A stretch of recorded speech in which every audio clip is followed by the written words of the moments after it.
On Father's Day, Graham Prescott had received a pair of socks worth $5 from his daughter. Across the table, his former father-in-law was unboxing a Rolex. The toast had barely ended when the clapping broke out in orchestrated waves. From Graham's spot at the far end of the table, a spot he suspected was assigned on purpose. He watched Edgar Hartley hold the timepiece like it was the holy grail of paternal virtue. The gold glinted under the chandelier, engraved and insufferably smug to the greatest father, with love. The applause was thunderous. Landon rose first. Amelia followed. Graham clapped to his hands slow and quiet like someone at a funeral who didn't know the deceased that well. He couldn't help remembering last year. Amelia had written him a letter, a real one, with shaky cursive and words that made his chest ache. "You were the only man I ever truly trusted, Dad." He had read it over and over, folded and tucked it into his wallet like some people kept pictures. Now, the warmth of that letter had been reduced to a transactional smile and a gift bag shoved under the chair. Graham reached for it. Inside, two pairs of navy blue socks still in their plastic wrap. He chuckled softly, not out of humor, but disbelief. Socks. $5 if she'd gone to Walgreens, maybe 7 at best, if she sprung for organic cotton. Practical Amelia said, sliding into the seat beside him, tone light but distant. "I figured you could use them." Graham turned the package in his hands. "I thought maybe you'd choose something more personal." She offered a tight smile. "I was swamped this week. Besides, socks are practical. You always said practicality trumps sentiment." He nodded slowly, biting down words that had no place in this setting. "And the Rolex?" he asked, his voice calm, controlled. Her eyes darted briefly toward Edgar, who was now holding court with a neighbor about Swiss craftsmanship. "Landon and I wanted to do something special for Edgar. He's been very supportive this year." Graham almost admired her deflection. Almost. A waiter mistook him for the chauffeur and asked where to park a Tesla. Graham waved him off with a quiet, "Not me." The man apologized profusely and vanished into the crowd of tailored suits and garden dresses. No one noticed, or rather no one cared. He scanned the long dining room, ornate, polished, and full of photographs. Photos of Amelia and Landon, Landon and Edgar, even Edgar alone at some ribbon-cutting event. But none of Graham, not even a wedding picture, as if he'd never existed. Later, when dessert was served and Edgar paraded the Rolex once more, Graham reached out just to see the inscription better. The gesture was casual, respectful, but Edgar leaned back, clutching the watch to his chest. "Careful, Graham," he said, not unkindly, but not without condescension. "This piece is worth more than your insurance would cover." The table laughed. Graham didn't. On the drive back to his apartment, a modest one-bedroom in Watertown, Graham rode in silence. The streets of Boston passed in shadows, summer sun long gone, the night stretched like a question mark. He parked, climbed the stairs, and sat for a long time before opening his banking app. There it was, a transaction dated 3 days prior. $10, $450 charged to a credit card, his credit card. The auxiliary one he hadn't touched in months. One that Amelia still had access to. He stared at the screen. The amount was too specific to ignore. Not rent, not tuition. It was luxury, precision, a Rolex kind of number. And suddenly the $5 socks made perfect sense. Graham hadn't slept that night. Not because of the socks, because of the missing $10 for $50. The number had burned itself into his brain like a brand. He stared at the ceiling in the dark, counting nothing, chasing questions. He thought back to a different time when Amelia was still in college and struggling with expenses. He'd added her as a secondary card holder. Just in case, he'd said the way all fathers said it when they wanted to give more than they were allowed to. After her wedding, he'd assumed the card had been tossed in a drawer or shredded. Clearly, he was wrong. By dawn, he was sitting at the small table in his Cambridge apartment, sunlight streaking through half-lowered blinds. He sipped bitter coffee, no cream, no sugar, and opened his laptop. He made an appointment at the bank the moment it opened. Half an hour later, Graham was standing at the front desk of a branch he hadn't visited in months. The place smelled of new carpet and stale policy. "Mr. Prescott," the woman asked, her badge reading Claire, but her eyes sharper than her smile. "Follow me." They sat in a private room, beige and neutral. Claire clicked through his profile and handed over a freshly printed transaction history. "Anything in particular I should look for?" she asked. Graham didn't answer immediately. His eyes were already scanning the page. Spa treatments in Back Bay, a transaction at Mont Blanc, another at a luxury boutique for shoes he couldn't pronounce, then one that made him pause. Lux Time Horology, $10, $450, June 14th, 2025. The name rang a bell, but not until he saw the logo. A gold and black crest, he remembered now, on a small bag beside Landon's chair at the Hartley dinner table. Half hidden under the floral centerpiece, the logo peeking out like a watermark on memory.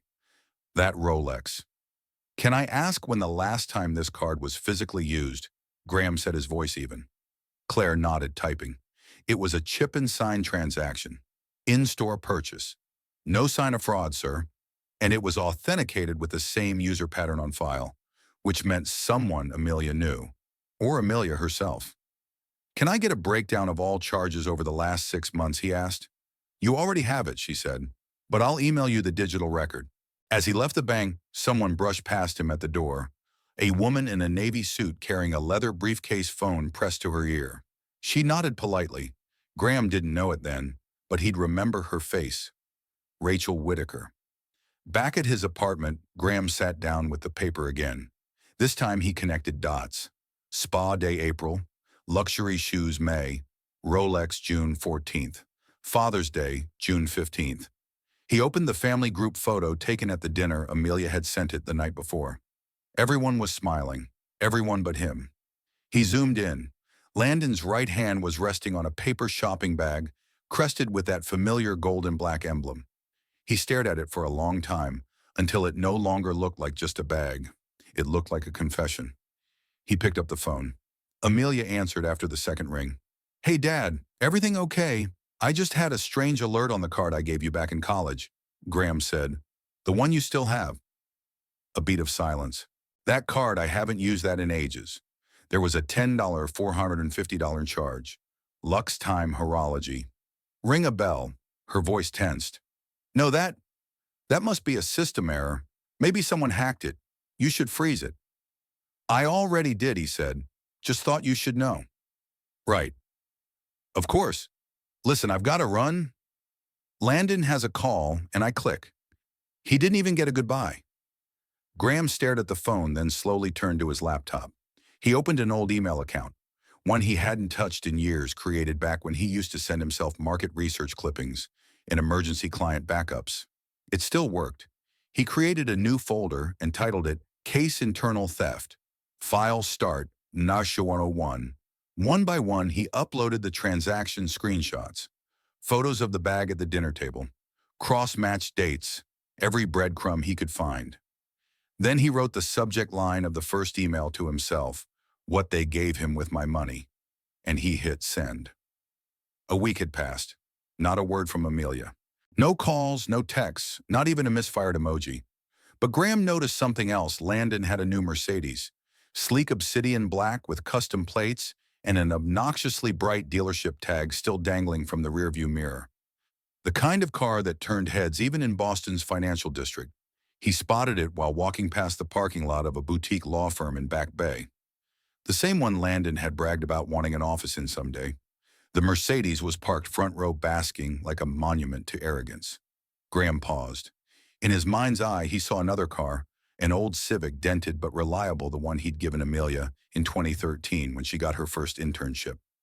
She'd cried when he handed her the keys, said it felt like freedom. Now she barely remembered it. Now they rolled in silence. That evening, Graham opened his spreadsheet again. He had compiled every transaction, every cross-reference. And something strange caught his eye: multiple transfers to an account labeled AH Consulting. It wasn't a company he recognized. He searched public records, then cross-referenced the recipient bank.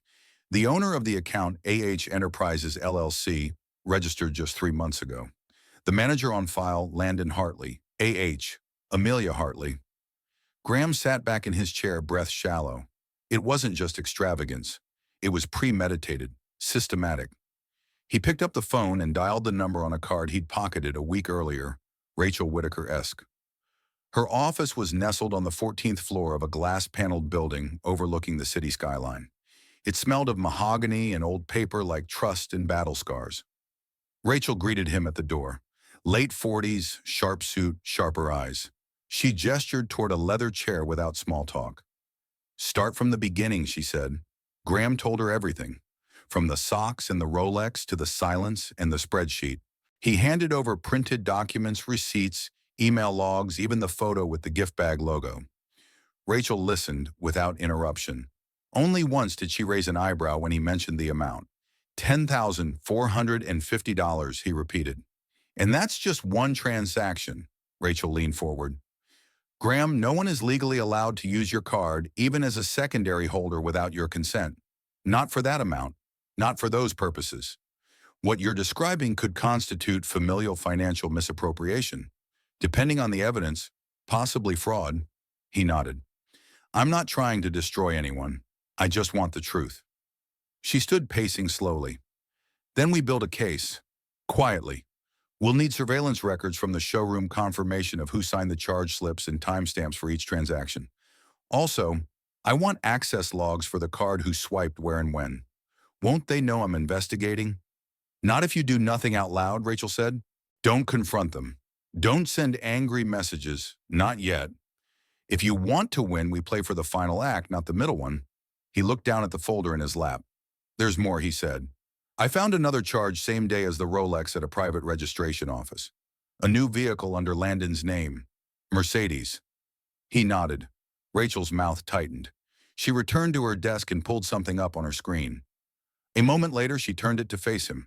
An order confirmation from Lux Time Horology. Rolex Oyster Perpetual.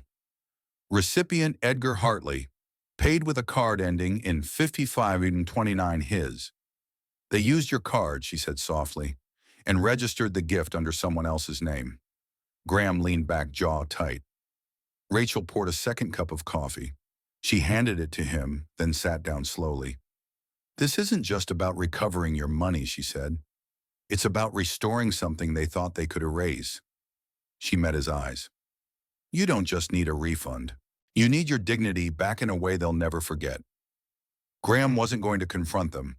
He was going to document them. The morning sun filtered through the blinds of Rachel's office as she reviewed a stack of legal drafts. Each page crisp, prepared, and loaded with implication. Graham sat across from her, holding the weight of his silence like a scalpel.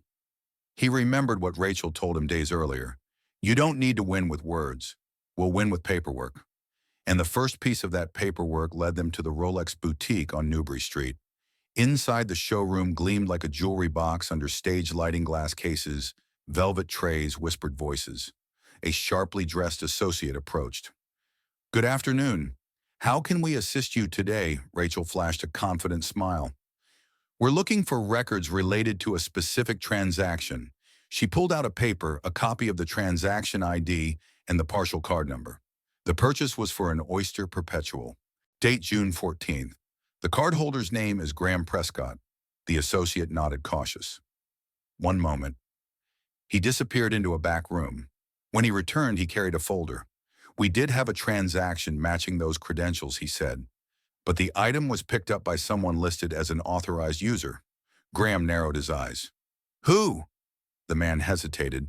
"Amelia Hartley. She signed the pickup form and provided a matching address linked to the cardholder." Rachel stepped forward. "We need a copy of that signature and any available security footage from that day. This is part of a legal inquiry. Possible misrepresentation involving financial instruments." The associate's smile faded. "I'll speak to our legal liaison. But, yes, I believe we can accommodate that." Within the hour, they were handed a flash drive and a printout. Rachel thanked the staff. Graham didn't say a word until they stepped back onto the street. "Authorized user," he muttered. "No signed consent. No prior discussion." "She used your name," Rachel said. "With your card, that's not just misuse, that's impersonation." Back in her office, Rachel began assembling the next wave. She titled the folder, "Internal Misuse, Active Litigation Preparation." Within it were subfolders, transaction breakdowns, signature mismatch samples, legal codes under Massachusetts civil fraud statutes, draft subpoenas for Edgar Landon and Amelia. This is the bait, she said, sliding 2 letters across the desk, formal requests for explanation regarding financial discrepancies. One to Amelia, one to Landon. No accusations, just a quiet inquiry, a chance to respond. And if they don't, then we file a civil claim. And if that doesn't settle well, we escalate to criminal misappropriation. She didn't need to raise her voice. The law would do it for her. That evening, Graham opened the footage. The video feed played from a high corner angle, time-stamped precisely 4:36 p.m., June 14th. The showroom buzzed with quiet luxury. Amelia walked in wearing a pale blouse and sunglasses atop her head. Landon followed, hands in pockets like he owned the place. They approached the counter. A box was placed in front of them. The sales associate slid over a clipboard. Amelia signed with a flick of her wrist, no hesitation, no second glance. She smiled. Landon laughed at something the clerk said. The footage froze as Rachel paused the screen. The signature was clearly legible: Amelia Hartley. Next to it, the box with the label, card holder, Graham Prescott. Graham stared. She hadn't looked over her shoulder. She hadn't fidgeted or whispered. She didn't even hesitate, did she? He said softly. Rachel didn't answer. She didn't need to. She just reached for another folder labeled Family Code 915B, Unauthorized Asset Use, and added one more note: camera footage confirms impersonation of financial authority. The trap had been set, and the bait, her own confidence, was already caught. There was no anger, no shouting, just one email. And silence followed. The Hartley estate glittered beneath the twilight sky, lanterns flickering like stage stars above a long dining table stretched across the back lawn. Laughter floated through the warm summer air. Plates clinked, the wine flowed, and Graham Prescott walked in calm, pressed suit-trimmed beard shoes, polished like intention. Edgar noticed first. Well, well. Graham joins us again. Did someone finally lend you a better pair of socks? He chuckled, rolling his wrist as the Rolex caught the light. Graham smiled. No need. I already paid for that one, he said, nodding to the watch. The invoice just arrived yesterday. Edgar's laugh choked in his throat. Across the table, Amelia stiffened. Landon's knuckles whitened around his fork. But Graham simply sat down. No accusations. No confrontation. Not yet. He waited until the main course arrived, lobster butter glazed, plated with the pretense of generosity. A toast began, led by Edgar, who raised his glass, praising family values. That's when Graham reached into his coat pocket, took out his phone, and tapped send. Everyone's phones buzzed, at once. Edgar blinked. The man beside him, a board member from the East Bank Financial Group, glanced down and furrowed his brow. Amelia looked at Landon, whose expression dropped from confusion to fear. The subject line read, clarification on recent gifts. From Graham Prescott attached a PDF of the Rolex invoice. A screenshot of the $10,450 charge on the credit card. Security footage from the Rolex showroom. Amelia signing the pickup form. Legal correspondence signed by Rachel Whitaker. A memo titled Unauthorized Use of Financial Instruments. Pending investigation. The table went quiet. Utensils hovered in midair. Glasses trembled. No one moved. Even Edgar looked down at his watch, no longer so proudly. Amelia stood face pale. Dad, I didn't think you'd land and tried to cut in. There's a misunderstanding. We can explain. But then another guest cleared her throat. Rachel. She had been invited under the guise of being Graham's +1. She now stood up slowly, her voice poised, professional. Mr. Prescott has not filed any formal complaints yet, she said. But should further parties wish to dispute the evidence or delay restitution, my office is prepared to escalate this through civil and, if necessary, criminal proceedings. Silence. Rachel sat down. Graham took a sip of his wine. He didn't say another word until dessert was served. Then, just before he rose to leave, he turned to Edgar, who still clutched his watch like it could defend him. Graham looked him squarely in the eye. Next time you receive a gift from me, he said softly, make sure it's actually mine to give. And with that, he stood, buttoned his jacket, and walked away. No raised voice, no threats. Just a man reclaiming his dignity in front of every person who thought it was theirs to spend. Behind him, the email sat open on every screen. And for once, the family that lived off appearances had nothing left to say. They wanted him gone, so Graham gave them exactly that. Just not the way they expected. A full month had passed since the dinner. No lawsuits were filed, no press conferences. But within that silence, a new current stirred, one that no one at the Hartley estate had seen coming. At Rachel's office, Graham sat across from her, posture straighter than ever. His eyes no longer carried bitterness, only clarity. She handed him a thick envelope. "All notarized," she said. "And just like you asked, airtight." He opened the new will. Every name once etched in love, Amelia Landon, even Edgar, was gone.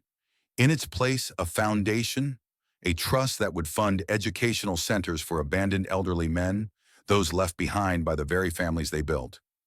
Rachel raised an eyebrow at Clause 9 and couldn't help but laugh softly. "No member of the Hartley family shall inherit a cent," she read aloud, "unless they can provide verifiable proof of having done one selfless act to benefit another without expectation of reward."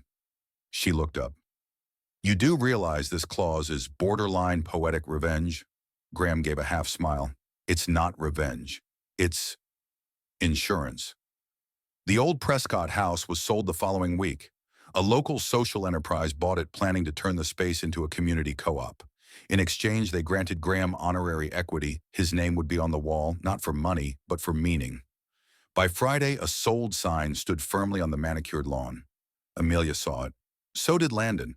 They stared at the plaque bearing her father's initials, and the line beneath, "Property donated in full to serve the forgotten." They sent an email, a carefully crafted apology, full of soft words and slippery phrasing. Graham never replied. He boarded the train in a wool sweater that used to belong to Margot. The leather valise by his side had traveled the country with him once, back when life was possibility, not paperwork. The conductor tipped his hat. "Where you headed, Sir?" Graham looked out the window, the blur of city receding into fields and trees. "Not heading anywhere," he said quietly. "Just going home." The wheels rolled, the whistle blew, and Graham didn't look back. His new house in Vermont was modest, white shutters, creaky floors, a porch with chipped paint. But it was his. The kind of place where you brewed coffee slowly, where silence wasn't empty but earned.